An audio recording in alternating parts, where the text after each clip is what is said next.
কোরআনে কারীম পড়ে শেষ করা, খতম দেওয়া এবং একাধিক খতম দেওয়া, বেশি বেশি তেলাওয়াত করা রমজান মাসে, এটা সালাফে সালেহ থেকে প্রমাণিত।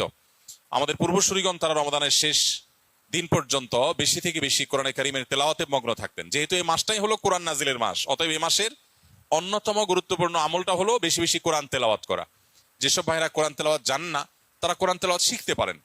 আমরা সুন্নাহ ফাউন্ডেশন থেকে দীর্ঘ 1 বছর টানা পরিশ্রম করার পর আলহামদুলিল্লাহ, যারা কোরআন সহি বা শুদ্ধভাবে পড়তে বা তেলাওয়াত করতে পারেন না, এমনকি আরবি অক্ষরও চিনেন না, তাদের সুবিধার্থে আমরা সহজ সূত্রে কোরআন শিখি নামে একটা কোর্স আমরা চালু করেছি। এবং এই কোর্সটা প্রতিদিন তারাবির পর আমাদের ভেরিফাইড ইউটিউবে, অর্থাৎ আমার নামে যে ইউটিউব চ্যানেল আছে, সেখানে প্রতিদিন একটা করে পর্ব আপলোড হয়। গত 2 রাতে 2টি পর্ব আপলোড হয়ে গেছে। আজকে তারাবির পরে 3 নম্বর পর্ব আপলোড হবে ইনশাআল্লাহ। 10 থেকে 15 মিনিট 20 মিনিটের মধ্যে ভিডিওটা, মাত্র 27টি ভিডিও ইনশাআল্লাহ পুরো কোরআন সহি করে শেখার জন্য তৈরি করা হয়েছে, অনেক পরিশ্রম করে, অনেক সাধনা করে।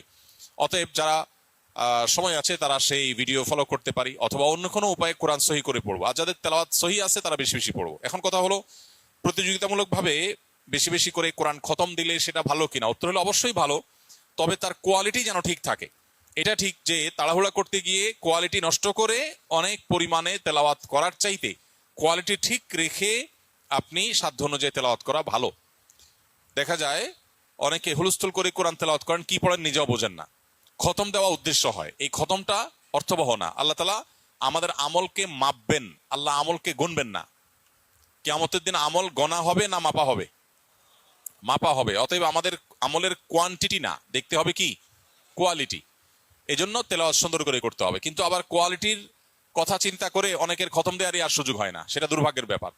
এজন্য কোরআনে কারীম বেশি বেশি তেলাওয়াত করা প্রশংসনীয়, প্রতিযোগিতামূলকভাবে করলে সেটাও প্রশংসনীয়, বেশি বেশি খতম হলে সেটাও প্রশংসনীয়।